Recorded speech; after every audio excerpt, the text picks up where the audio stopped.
আবু হুরায়রা রাদিয়াল্লাহু আনহু বলছেন, রাসূল সাল্লাল্লাহু আলাইহি ওয়াসাল্লাম বলেছেন, ইন্নাল্লাহা তাআলা ইউবগিযু কুল্লা আলিমিন বিদ-দুনিয়া ওয়া জাহিলিন বিল আখিরাহ। নিশ্চয় আল্লাহ সুবহানাহু ওয়া তাআলা যারা শুধু দুনিয়াবি দিকে পণ্ডিত, দুনিয়াবি বিষয়ে খুব জ্ঞানী, আর পরকালের বিষয়ে, দিনের বিষয়ে জাহেল, আল্লাহ এদের উপরে লানত বর্ষণ করেন। কি বর্ষণ করেন? লানত। এই হাদিসটা বুঝতে পারলেন কিনা আমার জানা হলো না, যে আপনি দুনিয়াবি বিষয়ে খুব পণ্ডিত কিন্তু দিনের কোনো জ্ঞান নেই, পরকালের, আল্লাহ পরকাল, সালাত, সিয়াম, হজ, যাকাত, কোরআন, হাদিস, শরিয়া, আকীদা, মানহাজের কোনো জ্ঞান নেই।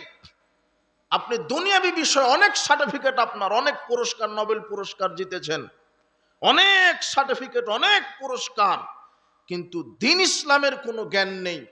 আপনি প্রতি সেকেন্ডে আল্লাহ আপনার উপরে লানত বর্ষণ করছেন, যে কোনো সময় আপনি আল্লাহর গজবে ধ্বংস হয়ে যাবেন।